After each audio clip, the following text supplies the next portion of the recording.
Oi, oi, meu povo! Como você está? Então, hoje eu quero falar com você um pouquinho sobre a criança interior. Que história é essa de criança interior? Que negócio é esse? E o quanto isso interfere nas nossas relações, né? Em todas as nossas relações, não só com os filhos. Então, eu sempre desconfiei dessa história de criança interior. Ah, porque essa criança que vive em nós, a criança ferida que vive em nós. Eu sempre achei isso uma história meio maluca, sabe? Tipo, que quando é criança, meu amor, passei essa fase, ó, tô aqui, adulta.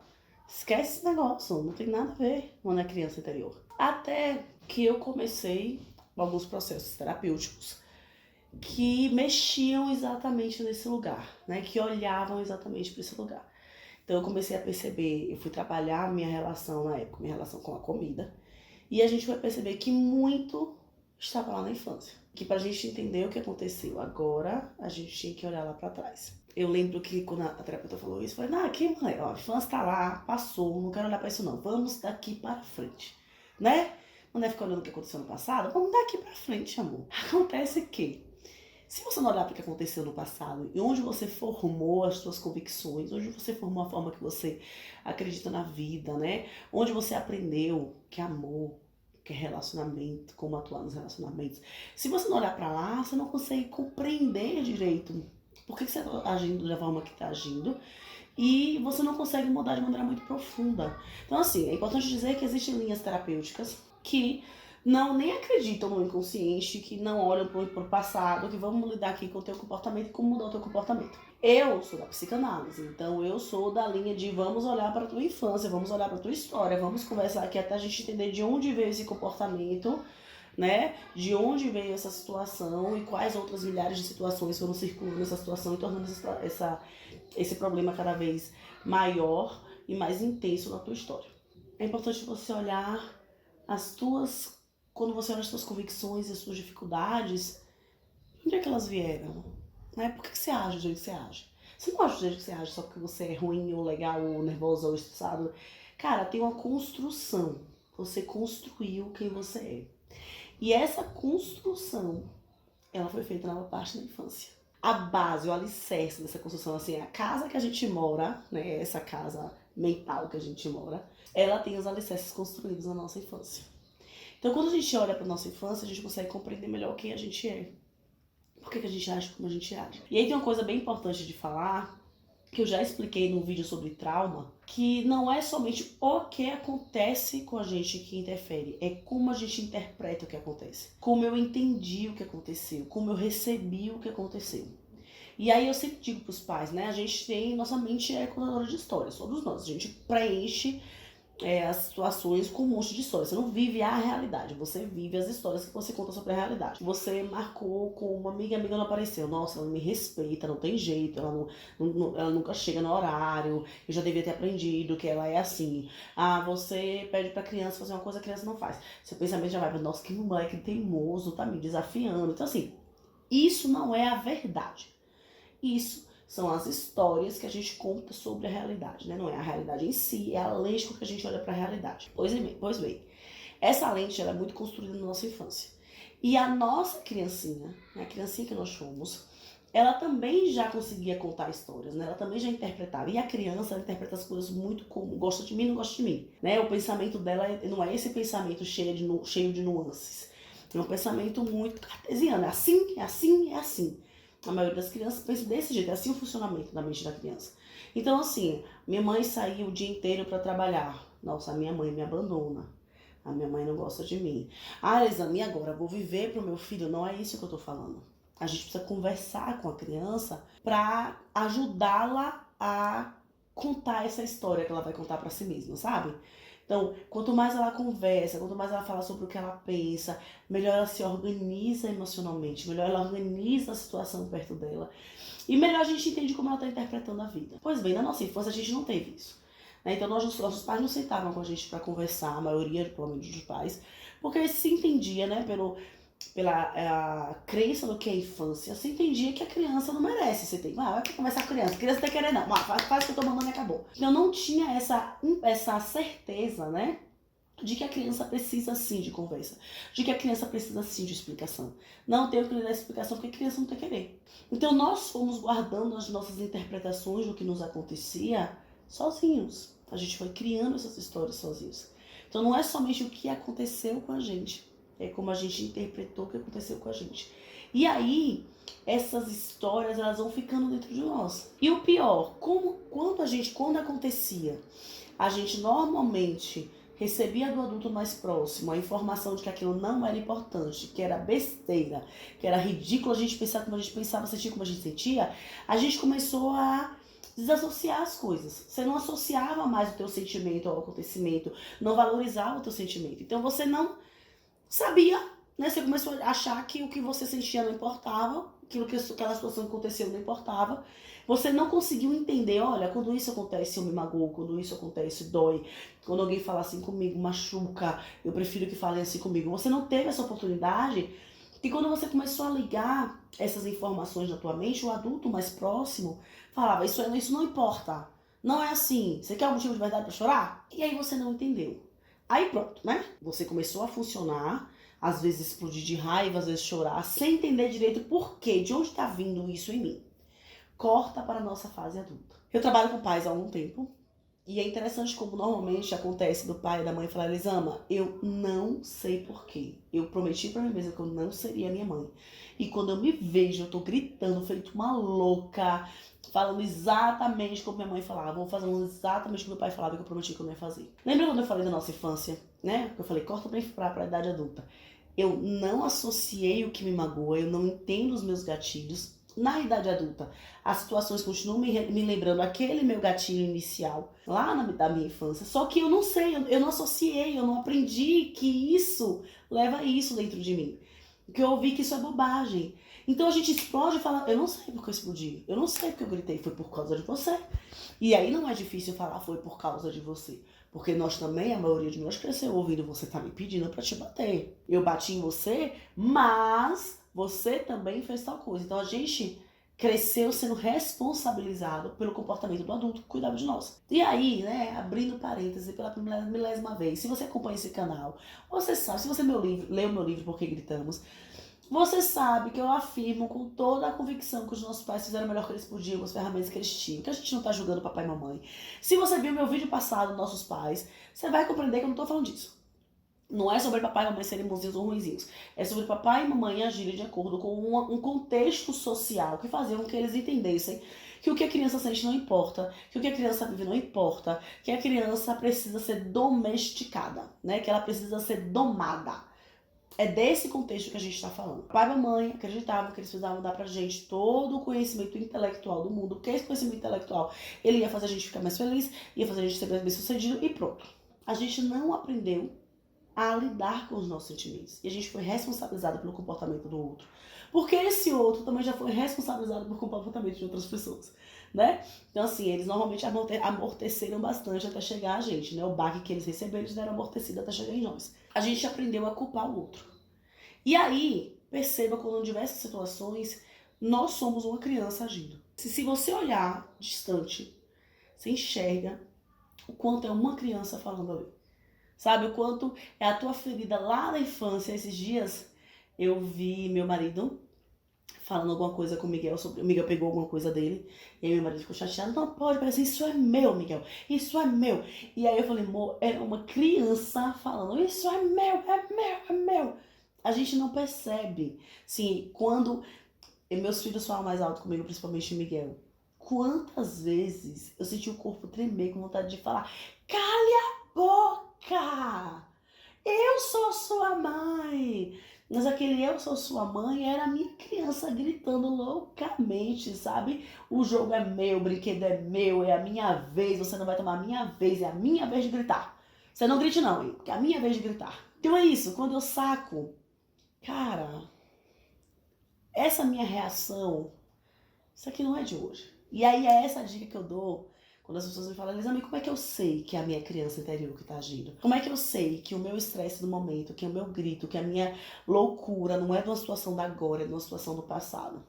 Quando a tua reação é desproporcional. Quando a tua reação é completamente descabida diante da situação que está acontecendo. Tipo, teu filho chora. Quando essa criança chora, você fica louca, você fica louco, transtornado, nervoso, estressado, quer que ela calhe a boca, seja de coração acelerado, né? Tem todo aqueles sintomas físicos do estresse muito grande. Porque uma criança tá chorando. Nitidamente, não é porque uma criança tá chorando, né, amor? Tem a tua história do passado aí. Tem algo que você precisa ver, que é esse choro dessa criança. Veja bem o que acontece. Esse choro dessa criança te leva para aquele sentimento que você não pôde sentir, nomear, acolher, e que você nem sabe direito por que é que você sente. Então, o choro da criança te leva para tua criança, para tua infância, para as tuas memórias sobre situações semelhantes. Você já ouviu falar de gente que se dá super bem com a criança, sei lá, até a criança fazer 4 anos. Quando a criança faz 4 anos, nossa, ela começa a ficar louca, nervosa, não consigo entender, não consigo aceitar esse menino, me dê bem até ele fazer 7, depois. Quando essas situações acontecem, em regra, é que aquela fase que aquela criança está vivendo, ela te remete coisas da tua infância que você não pôde trabalhar, não pôde sentir, não pôde cuidar.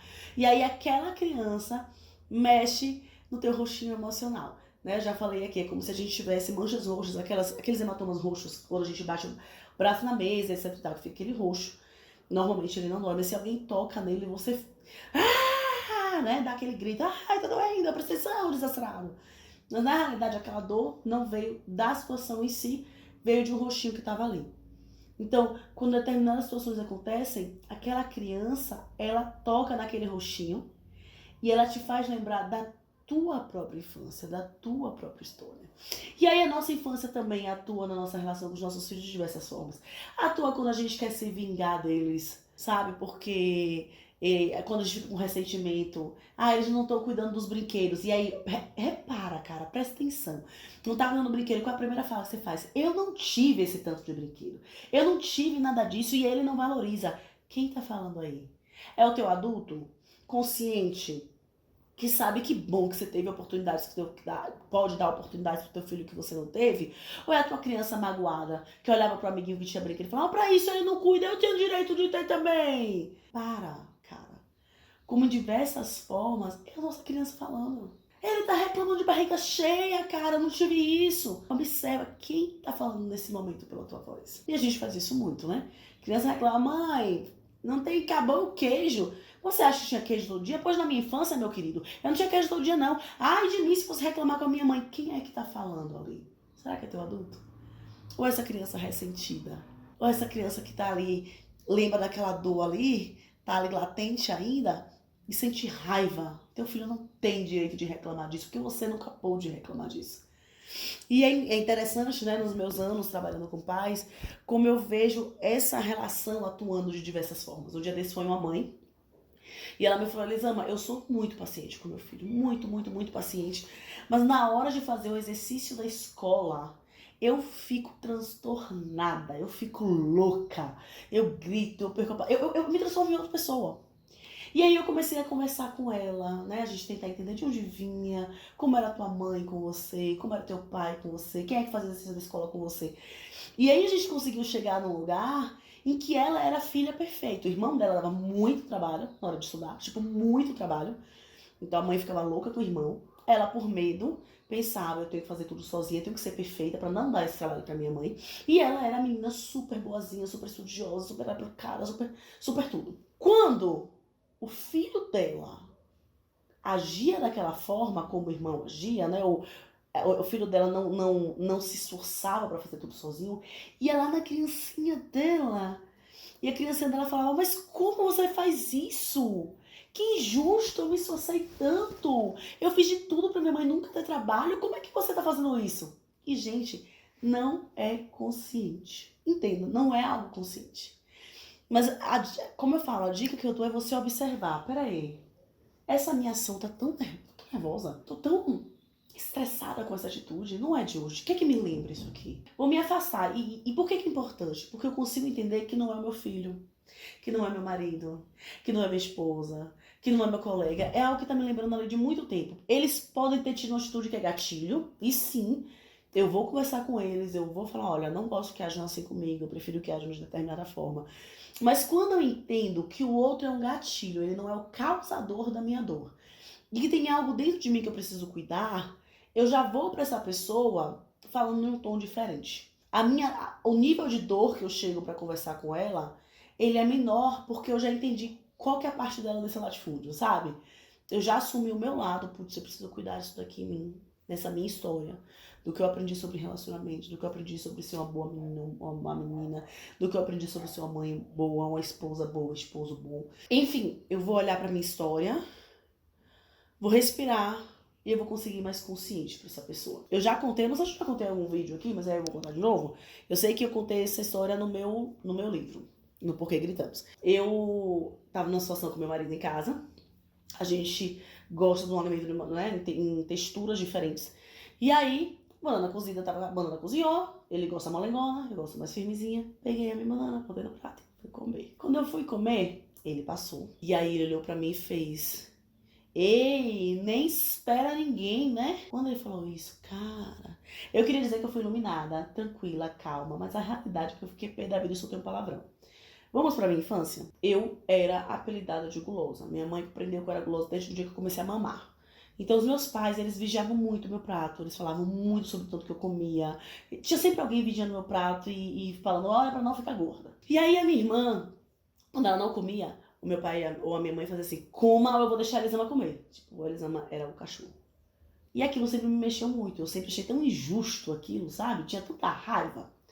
Quando Isaac falou da banana, você acha que ele tocou em que roxinho? A minha atitude era do presente, não era, cara. Era do passado. Aí eu dei um grito, soltei um palavrão. Depois eu respirei fundo. E foi a hora de eu falar, cara, esse descontrole aqui não é de hoje. Pra minha sorte, essa situação específica é algo que eu trabalho há algum tempo. Então eu já sei que é uma dor minha, essa história do gulosa, etc e tal. Então eu consegui respirar fundo e falar, amor, quando você fala isso, você mexe numa ferida muito profunda na minha infância.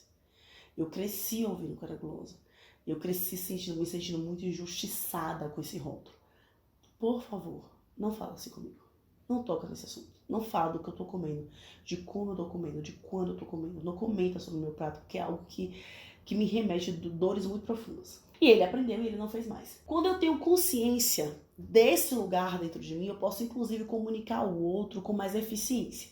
No meu padrão, no meu normal, se ele passasse e comentasse e eu não tivesse consciente, né, só no modo reatividade, eu tivesse em outra fase da vida, a minha resposta seria: e o que você tem a ver com isso? Foi você que comprou? Vou comer esta merda toda mesmo e acabou. Entende? O meu padrão seria esse tipo de resposta. Só que na hora que eu começo a entender, opa, não é de hoje isso aqui. De onde veio?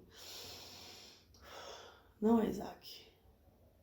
Eu ganho uma oportunidade de agir de uma maneira diferente. E eu dou pra ele a oportunidade de me entender melhor e de escolher uma nova forma de agir comigo. Percebe que quando eu tenho consciência da minha história, fica mais fácil, inclusive, eu explicar essa história pro outro e que o outro me ajude, por amor a mim, por respeito, a cuidar dessa história, a cuidar dessa dor, né? Para que ele entenda como ele pode contribuir ou não para a cura dessa minha dor. Você consegue entender? Não é que o outro vai te curar, hein? Mas o outro ganha a oportunidade de contribuir pro teu cuidado. A tua infância, ela tá viva.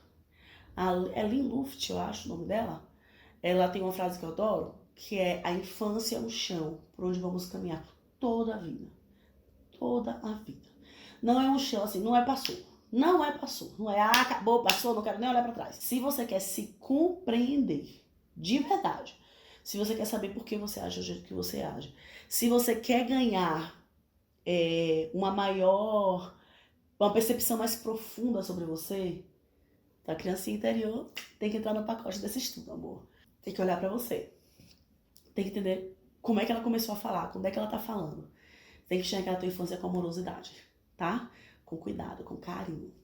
Sem isso, é muito difícil. É muito difícil você... A gente fica nesse jogo de culpar o outro, de responsabilizar o outro, de falar, é você. Você tá me causando essa dor. Você tá me causando essa ansiedade, essa falta de ar, esse aperto no meu peito. E na realidade, muitas das vezes, aquela forma de agir, de reagir, que você aprendeu. E aí, nossa, esse vídeo ficaria imenso se a gente fosse falar somente do quanto a nossa infância reverbera, né? Se a gente fosse falar de tudo.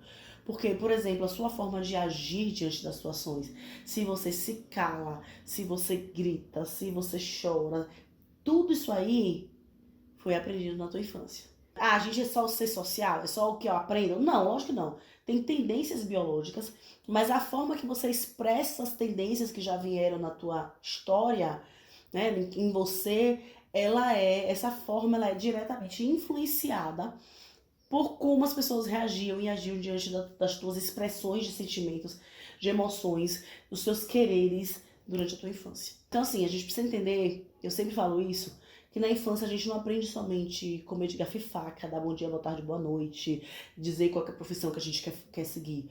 Na infância, você aprende o que é amor, você aprende o que é respeito. Como é que você consegue amor, como você consegue respeito. Na infância você aprende o que são relacionamentos, você aprende o que é casamento, você aprende o que é maternidade, você aprende o que é paternidade. Você aprende o que é ser um bom filho, você aprende o que é ser uma filha, um filho ruim, uma filha ruim. E aí a gente cresce com essas expectativas dentro da gente sem perceber. E aí a gente fica se frustrando porque, nossa, eu sou uma mãe de merda, eu sou uma mãe horrorosa, porque você está aí tentando atender a mãe que a tua criança idealizou quando você era pequena. Uma visão completamente irreal, né? Porque era uma criança. E aí você tá achando que teu filho não é legal porque você era a menina boazinha, você era a menina perfeita. E aí você não consegue enxergar que existe um ressentimento imenso ali, porque você também teve raiva, você também teve tristeza, você também teve um monte de coisa que você não conseguia lidar e não pôde lidar na infância e você tá cobrando essa criança hoje. Então assim, é isso, gente. A infância fala. A infância às vezes grita, não só fala. Ela às vezes grita, ela reverbera muito. Preste atenção, sabe? Preste atenção no quanto é teu, é da tua história, é da tua dor, é da tua infância, que você tá jogando no outro sem perceber, sem ter intenção de, mas que você tá cobrando no outro. E aí, como você pode agir de uma maneira mais saudável para você e para suas relações? Quando eu tenho essa consciência, comunicar pro outro o que eu preciso, comunicar pro outro o que eu tô sentindo, ai, fica menos pesado, sabe? Fica menos. Sai com um tom de cobrança menor. É mais leve. Tá bom. Você já segue esse canal, amor? Não me diga que você não segue, não. Ah, siga o canal. Compartilha esse vídeo com quem você acha que pode ajudar.